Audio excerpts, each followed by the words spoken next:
सीधा सा सवाल, डंके की चोट पर देश नहीं झुकने देंगे में पूछ रहे हैं योगी के खिलाफ, योगी आदित्यनाथ के खिलाफ यह हिजाब वाली साजिश, प्लान हिजाब फेल हो गया क्या? क्या हिजाब पर टुकड़े गैंग का गजवाए हिंद वाला दाव उल्टा पड़ गया क्या? बैकफायर कर गया क्या?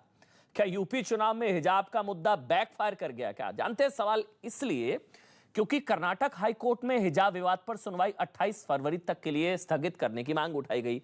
यह कहा गया कि चुनाव तक कम से कम इसको टाल दिया जाए, सुनवाई को असर हो रहा है चुनावों में।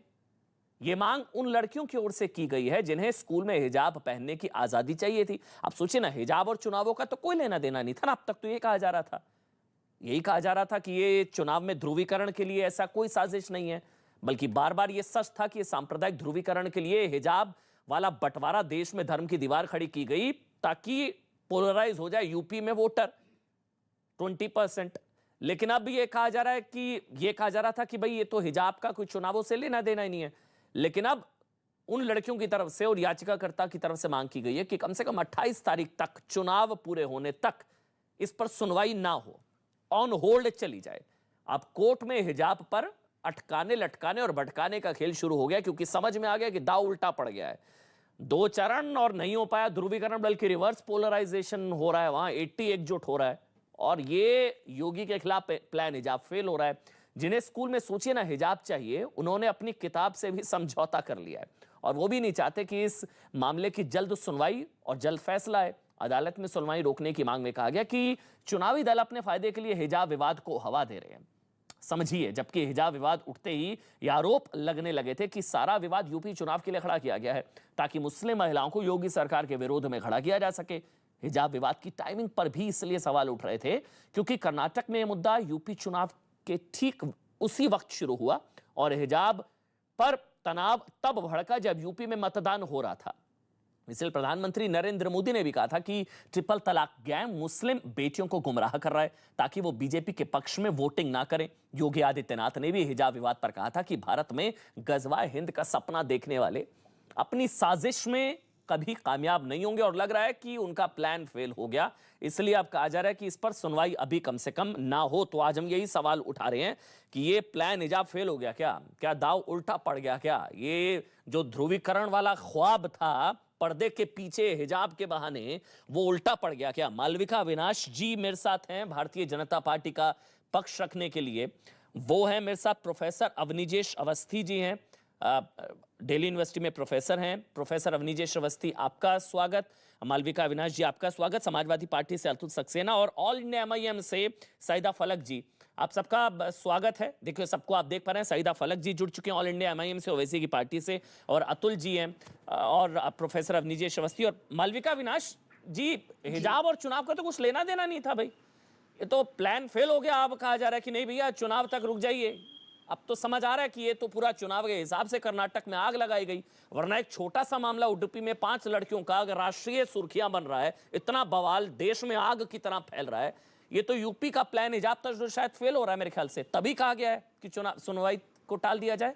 मालविका जी, आपने अगर देखा हो तो पहले तो आरोप हम पे लगा था कि हम ध्रुवीकरण का राजकारण कर रहे हैं और हमने ये सब उठ खड़ा किया है, इस मामले को हमने ये सब किया है यूपी के इलेक्शन से पहले। लेकिन जैसे आपने कहा शुरुआत में कि कल एक पिटिशनर ने, जो बच्चियां हैं, सारे पिटिशनर्स बच्चियां हैं, चाहे वकील बच्चे ना हो लेकिन पिटिशनर्स तो बच्चियां ही है ना, उनको ये होना चाहिए कि जल्द से जल्द ये मामला, इस मामले को की सुनवाई हो, उसके बाद फैसला आ जाए ताकि वो सब स्कूल वापस चले जाएं।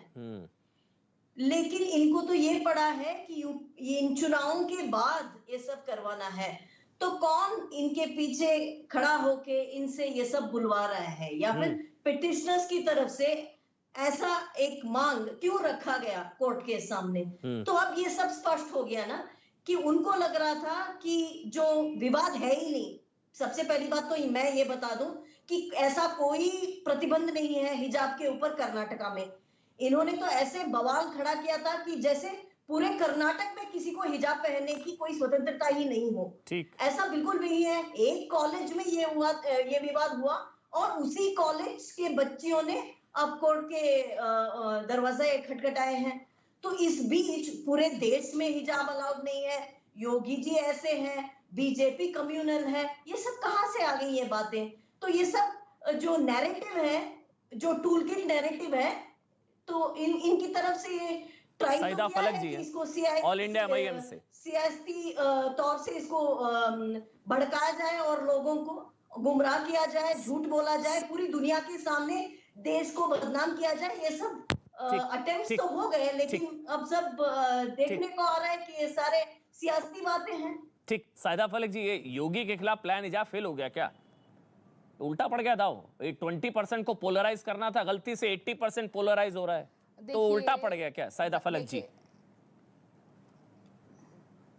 देखिए, जाहिर सी बात है कि बीजेपी हुकूमत के पास कोई मुद्दा है ही नहीं, तो सिर्फ देश को बांट रहे, नफरत फैला रहे हैं। उनको यूपी इलेक्शन जीतना था, उनके पास कोई मुद्दा नहीं था, तो ये हिजाब बैन का इशू निकाले, माइनॉरिटीज को टारगेट कर रहे हैं। और दूसरे जो सो कॉल्ड सेक्युलर पार्टीज है वो भी हमारे माइनॉरिटी टारगेट कैसे? वो भी कुछ नहीं करते।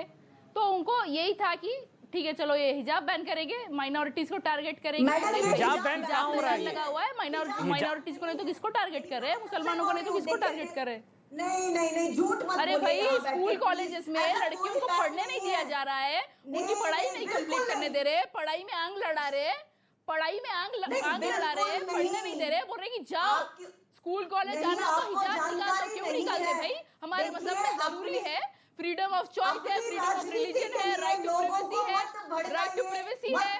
हम क्यों नहीं पहने हिजाब? हम क्यों नहीं पहने हिजाब? क्या बीजेपी झूठा ढोंग दिखाते हैं मुस्लिम खवातीन से हमदर्दी का? झूठा ढोंग, खुद महिलाओं को सुरक्षित नहीं रख सकते इस कंट्री में और झूठा ढोंग दिखाते हैं। कौन ढोंग दिखा रहा है? क्या बता रही हैं आप? कहाँ है बैन? मुझे बताइए तो सही, कोई आपके पास कोई एविडेंस है? अरे भाई, झूठा ढोंग क्यों दिखाते हैं? ढोंग कहाँ दिखा रहे थे? बोलूं मैं एक एग्जांपल दूं?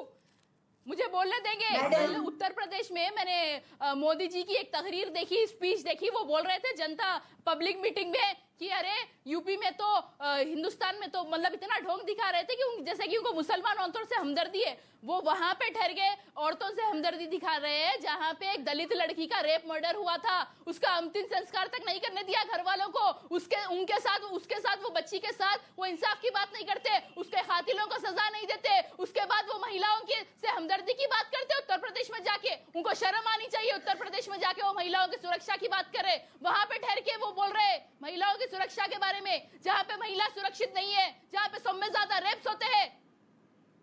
सईदा फलक, कौन लोग हैं फिर मुस्लिम महिलाओं के साथ जो ट्रिपल तलाक के साथ हैं, जो हलाला के साथ हैं, जो पॉलीगैमी के साथ हैं? कौन लोग हैं फिर मुस्लिम महिलाओं के साथ? मतलब एक मिनट सुनिए ना, एक मिनट सुनिए ना, एक मिनट सईदा जी एक मिनट सुनिए ना, सईदा जी एक मिनट ना, सईदा जी नहीं क्यों भाई? तलाके जो तलाके बिद्दत के साथ हैं वो मुस्लिम महिलाओं के साथ हैं, जो पॉलीगैमी के साथ हैं, जो हलाला के साथ हैं, जो मुस्लिम महिलाओं को पर्दे में रखना चाहते हैं, वो हैं क्या मुस्लिम महिलाओं के साथ? सईदा जी, मुझे आप बेटियों के साथ है, कट्टरपंथी मौलानाओं के साथ है। तो ट्रिपल तलाक बिल के बारे में मैं आपको बोल दूं, जब 3